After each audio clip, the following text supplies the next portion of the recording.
आप सभी का बहुत बहुत स्वागत है विनर्स क्लासेस के YouTube चैनल पर। और हम सबसे पहले बधाई देते हैं आप सभी का, जिनके चलते हमारा चैनल 1000 सब्सक्राइबर पूरा कर सका और हमारा वॉच मिनट 50,000 मिनट को क्रॉस कर गया। आप सभी का बहुत बहुत धन्यवाद। और आज हम लोग देखेंगे रेडियो एक्टिविटी का छठा भाग, पार्ट 6। और आज जानेंगे दुनिया का सबसे बड़ा फॉर्मूला E बराबर mc²। E बराबर mc²। इस E बराबर हो गया ऊर्जा, M बराबर हो गया मास द्रव्यमान और C हो गया प्रकाश का चाल 3 लाख किलोमीटर प्रति सेकेंड। और यह आइंस्टीन का समीकरण ही कहलाता है द्रव्यमान ऊर्जा समतुल्यता संबंध, mass energy equivalence relationship. Einstein के सिद्धांत से पहले यह माना जाता था कि द्रव्यमान और ऊर्जा दो अलग अलग स्वतंत्र राशि है, लेकिन इस सिद्धांत के बाद आइंस्टीन के जो सापेक्षवाद का सिद्धांत दिया गया, थ्योरी ऑफ रिलेटिविटी, उसने ये प्रूव कर दिया कि आपका द्रव्यमान और ऊर्जा आपका एक दूसरे से संबंधित है तथा प्रत्येक वस्तु में उसके द्रव्यमान के कारण भी ऊर्जा होती है। यही तो कहलाता है द्रव्यमान ऊर्जा समतुल्यता संबंध। बहुत ही गजब का फॉर्मूला है ये, E बराबर mc²। इसके अनुसार द्रव्यमान और ऊर्जा दोनों क्या होते हैं? तुल्य होते हैं, अलग अलग नहीं होते, तुल्य होते हैं। और द्रव्यमान के क्षय से ऊर्जा की उत्पत्ति होती है और ऊर्जा के क्षय से द्रव्यमान की उत्पत्ति होती है। यह कहलाता है आपका आइंस्टीन का समीकरण E बराबर mc², द्रव्यमान ऊर्जा समतुल्यता संबंध। और आज हम लोग इसको प्रूव करेंगे। और प्रूव करने के लिए आपको डिफरेंशिएशन का बहुत अच्छा ज्ञान होना आवश्यक है। मैं आपको बहुत ही अच्छे ढंग से इसको समझाने का प्रयास करूंगा। मैं डायरेक्ट स्टेप नहीं लिखूंगा ताकि आप अच्छी तरह समझ पाए। तो आप ये जानेंगे कि द्रव्यमान ऊर्जा समतुल्यता संबंध क्या है, E बराबर mc²। यदि आप द्रव्यमान ले लिया और 1 U लिया, ये होता है आपका 1 AMU। और ये M जो है 1 AMU किसके बराबर होता है? 1.66 गुना 10 का पावर माइनस 27 kg। ग्राम में लेते तो आपका 24 आता। और C का मान क्या होता है? 3 गुना 10 का पावर 8 मीटर पर सेकेंड। यहां से जब E निकालेंगे, E बराबर होगा mc² और क्या हो जाएगा 1.66 गुने 10 का पावर माइनस 27, 3 गुने 10 का पावर 8 मीटर पर सेकेंड स्क्वायर। और जब इसको कैलकुलेट करेंगे तो मान आएगा 1.49 गुने 10 का पावर माइनस 10 जूल। ये हमने क्या किया? एक U को बदला, एक AMU को बदला, तो कितना मिल गया? इतना मिल गया। आप इसको लिख सकते हैं 1U या 1 AMU बराबर। आप देख पा रहे हैं कि आपका द्रव्यमान किसमें चेंज हो गया? ऊर्जा में चेंज हो गया। आप इसे इलेक्ट्रॉन वोल्ट में बदल सकते हैं। आप इसको नोट करेंगे। आपको पता है 1.6 गुने 10 का पावर माइनस 19 जूल बराबर 1 इलेक्ट्रॉन वोल्ट होता है। तो हम डिवाइड किए तो आपको इतना प्राप्त हो गया। 3 जीरो कट किया इसका तो 10 का पावर 6 हुआ। इसे मिलियन कहते हैं। आपका आ गया 931 million electron volt mega electron volt. तो E बराबर mc² का प्रयोग करके हमने एक U को चेंज कर दिया 931 मेगा इलेक्ट्रॉन वोल्ट में। स्पष्ट है आपका द्रव्यमान और ऊर्जा एक दूसरे के तुल्य है, परस्पर तुल्य है। और अब हम लोग प्राप्त करेंगे डेरिवेशन ऑफ E बराबर mc²। अब प्रूफ करेंगे E बराबर mc²। क्लासिकल मैकेनिक्स से न्यूटन का दूसरा गति नियम क्या कहता है? नेट फोर्स बराबर mass into acceleration. The rate of change in momentum the rate of change in momentum is called force. तो बल बराबर संवेग परिवर्तन की दर।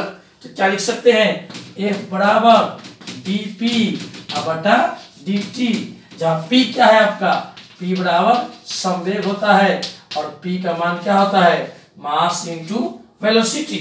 अतः आप क्या लिख सकते हैं, अतः F का मान क्या हो जाएगा, d बटा dt into m into v, जहां m क्या है आपका द्रव्यमान और v क्या हो गया, चाल हो गया, वेग हो गया। अब आपका आगे डिफरेंशिएशन के गुणा, डिफरेंशिएशन के गुणा पढ़े हुए हैं, एगो तोड़ते हैं छोड़ते हैं, तोड़ते हैं छोड़ते हैं। तो ये क्या हो जाएगा आपका, F बराबर m को छोड़ देंगे तो क्या प्राप्त हो गया, dv बटा dt प्लस, अब v को छोड़ेंगे तो क्या हो जाएगा आपका dm बटा dt। तो न्यूटन के दूसरे नियम से अगर क्लासिकल मैकेनिक्स से चलेंगे, क्या प्राप्त हो गया, F बराबर m dv बटा dt प्लस v dm बटा dt। और अब क्या करेंगे, अब हम निकालेंगे इसका कार्य। कार्य किसे कहते हैं, कार्य बराबर बल गुणे विस्थापन, और dx विस्थापन में किया गया कार्य क्या होगा, F इंटू dx, और यही कार्य गतिज ऊर्जा में वृद्धि के क्या होगा आपका, बराबर होगा। इसको नोट कीजिए और आगे हम प्राप्त करते हैं कार्य। अब आप आगे लिखेंगे कि यदि एक बल के कारण वस्तु में dx विस्थापन हो, बहुत छोटा है विस्थापन, ये बहुत छोटा आप पढ़े हुए हैं, तो कार्य गतिज ऊर्जा में वृद्धि के क्या होगा, बराबर होगा। तो वृद्धि भी कैसा होगा, बहुत छोटा होगा, अत्यंत छोटा होगा, और ये कहलाएगा डी काइनेटिक एनर्जी। अब के भी लिख सकते हैं, बराबर क्या हो जाएगा आपका, ये बल और गुना क्या हो जाएगा आपका विस्थापन। बल गुना विस्थापन को कार्य कहते हैं, और यही कार्य गतिज ऊर्जा में वृद्धि के क्या हो गया आपका, बराबर हो गया। तो ये क्या हो जाएगा आपका बल। बल का भी मान क्या आया है, बल का मान आया था m dv बटा dt प्लस v dm बटा dt। इसको गुना कर देना है dx से। तो जब dx से गुना करेंगे तो मेरा यहां आ जाएगा dx बटा क्या हो जाएगा dt। तो इसको क्या लिख सकते हैं, m, ये गुना करके यहां इसको डाल देते हैं, m dx बटा dt, dv गुना में है कोई दिक्कत नहीं है, इधर उधर लिख सकते हैं, इसको भी वैसे लिखिए v dx बटा dt इंटू क्या हो गया आपका dm। ये क्या हो गया आपका चेंज इन काइनेटिक एनर्जी आ गया। लेकिन आपको पता है dx बटा dt को क्या कहते हैं, v कहते हैं।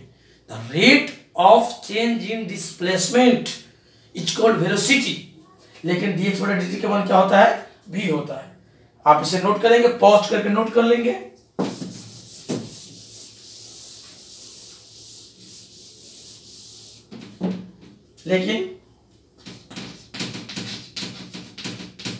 लेकिन dx बटा dt का मान क्या होता है आपका, v होता है। अतः क्या हो जाएगा आपका, अतः चेंज इन काइनेटिक एनर्जी क्या हो जाएगा, कैसे काइनेटिक, ऐसे एनर्जी बराबर m, इसके जगह क्या आ जाएगा, इसके जगह क्या आ जाएगा v mv dv प्लस इसके जगह क्या आ जाएगा आपका v, तो v स्क्वायर dm। समीकरण फर्स्ट प्राप्त हो गया। क्लासिकल मैकेनिक्स से हमने small change in kinetic energy को ज्ञात कर लिया। अब इसके बाद हम लोग यूज करेंगे special theory of relativity, Einstein का आपका सापेक्षवाद का सिद्धांत यूज करेंगे। फ्रॉम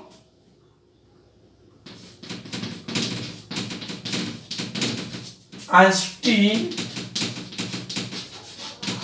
थ्योरी ऑफ रिलेटिविटी, ये क्या बोलता है, m बराबर m0 m naught root under 1 minus v square बटा c स्क्वायर। ये आ गया, कहां से आ गया, थ्योरी ऑफ रिलेटिविटी से आ गया। आप इसको भी प्रूफ कर सकते हैं, रियलिस्टिक डॉपलर इफेक्ट का प्रयोग करके आप इसको प्रूव कर सकते हैं। तो अगर आपको ये तो 12th क्लास में जानना नहीं इसका प्रूफ, लेकिन अगर आपको इसका प्रूफ जानना है तो आप कमेंट कीजिए, मैं इसके लिए एक अलग से वीडियो बना दूंगा और आप इसका प्रूफ जान पाएंगे। अब क्या करते हैं, इसका स्क्वायर करते हैं, दोनों तरफ स्क्वायर करेंगे वर्ग करने पर। तो वर्ग करने पर क्या हो जाएगा, स्क्वायरिंग बोथ साइड्स, क्या जाएगा आपका एम स्क्वायर बराबर m0 स्क्वायर बटा रूट से स्क्वायर कट जाएगा, क्या बचेगा नीचे में 1 माइनस v स्क्वायर बटा c स्क्वायर। अब यहाँ भिन्न का घटाव करेंगे और उसके बाद हम आगे बढ़ेंगे। आप इसको नोट कीजिए।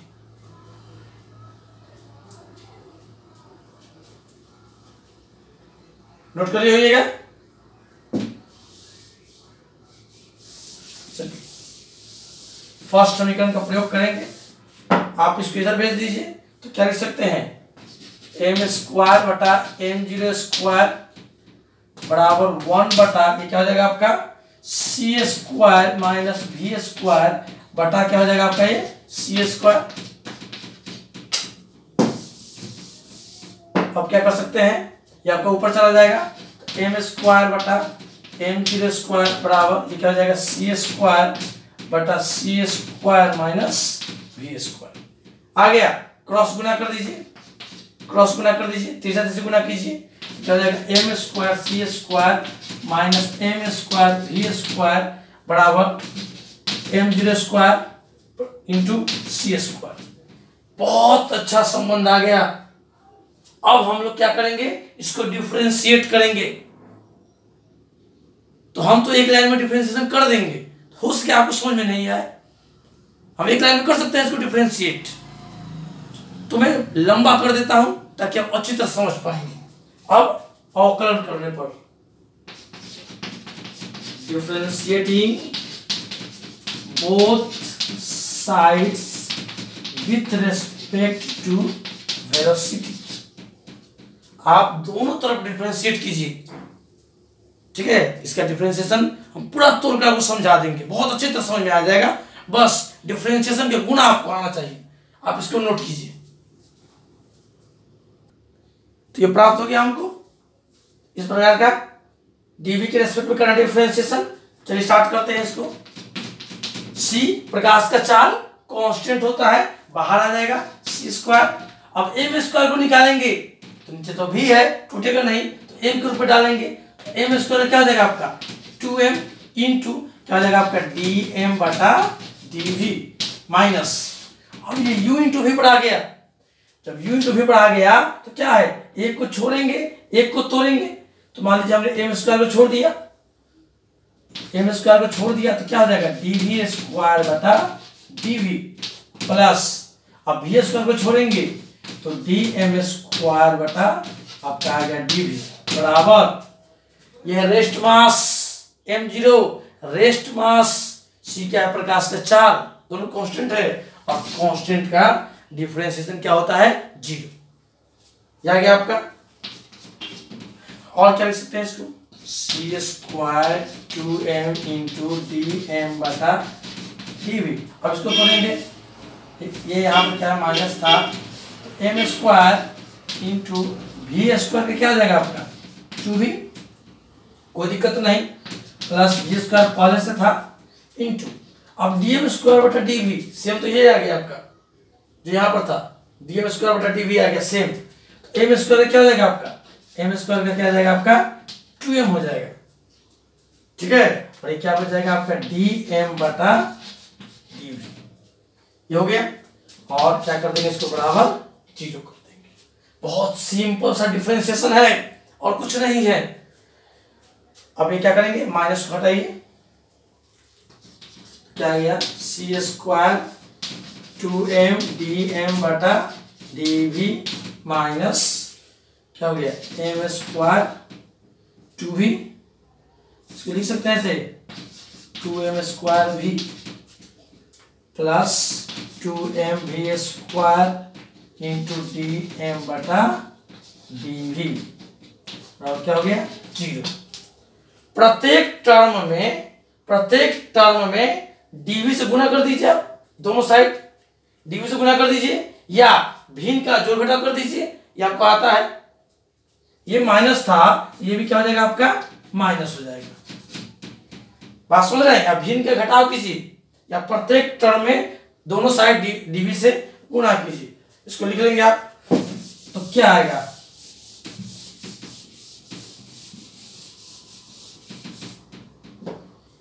ये क्या आ जाएगा, डीवी से गुणा करेंगे तो ये क्या आ जाएगा आपका सी स्क्वायर 2m dm माइनस गुणा हो जाएगा डीवी से 2m स्क्वायर v dv, और ये क्या हो जाएगा minus 2m v square dm बराबर क्या हो जाएगा आपका 0। हो गया। अब देख सकते हैं सब में आपका 2m है, तो 2m कॉमन निकाल लीजिए। 2m कॉमन निकालेंगे तो क्या हो गया C square dm minus 2m common हो गया तो क्या बचेगा m v dv minus 2m बाहर आ गया तो क्या बच गया v स्क्वायर dm बराबर क्या हो गया 0। ये गुना में है, 2m उधर जाएगा तो क्या हो जाएगा भाग में, और हो जाएगा 0। क्या बचेगा, क्या बचेगा C square dm minus M V D V minus v square dm बराबर क्या हो गया 0। उधर भेज दीजिए तो क्या आ जाएगा सी स्क्वायर dm बराबर क्या हो जाएगा v square dm plus M V D V. समीकरण क्या हो गया सेकंड। अब जाकर आप ध्यान से देखिएगा तो आपको ऐसा समीकरण 1 में देखिएगा, समीकरण 1 में देखिएगा आपको ऐसा ही आया होगा सेम, और समीकरण 2 में आपका ऐसा ही आ गया। तो अब लेंगे समीकरण फर्स्ट और सेकंड से, इसको नोट करेंगे आप। समीकरण 1 तथा 2 से हमने देखा कि डी ई के किसके बराबर हो गया सी स्क्वायर डीएम का हो गया, ये वाला पार्ट आपका दोनों भाग में बराबर था, आपको ऐसा आ गया। अब आप क्या कर सकते हैं, इसको इंटीग्रेट कर सकते हैं। क्या आ जाएगा आपका इंटीग्रेटिंग बोथ साइड्स। जब इंटीग्रेट करेंगे ये क्या हो जाएगा डी के, शुरू में क्या था रेस्ट मास 0, फिर क्या हो जाएगा आपका काइनेटिक एनर्जी, फिर क्या ये कांस्टेंट है, कांस्टेंट कहा जाएगा बाहर, शुरू में रेस्ट मास m0, ये क्या होगा आपका m। कर दीजिए डिफरेंशिएट, तो क्या हो जाएगा आपका, या क्या बच जाएगा आपका ई के बच जाएगा बराबर क्या हो जाएगा सी स्क्वायर डीएम के जगह क्या भर देंगे upper limit minus lower limit. आ गया, गतिज ऊर्जा का मान आ गया। ठीक है, अब क्या करेंगे, इसको कुल ऊर्जा निकाल लेंगे। नोट कीजिए इसको,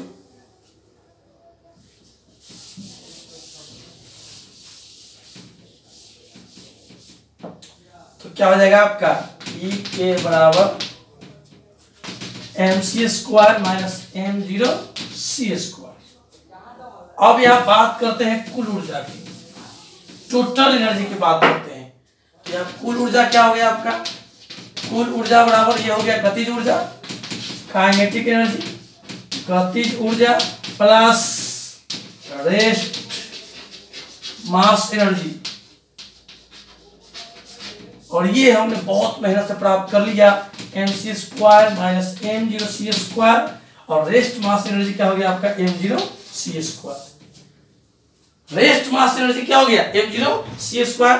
अब ये दोनों कट गया और क्या आपका बच गया फाइनल ई बराबर एम सी स्क्वायर, गजब का फॉर्मूला है, और हमने इसका डेरिवेशन प्राप्त कर लिया। आप इसको एक बार दो बार वीडियो चलाकर देखेंगे, और अगर किसी प्रकार का कठिनाई हो समझने में तो आप कमेंट करेंगे, हमें सूचित करेंगे, हम आपको और आसान तरीके का इस्तेमाल करेंगे या वैसे चीज बताएंगे जिससे आपको सहूलियत हो।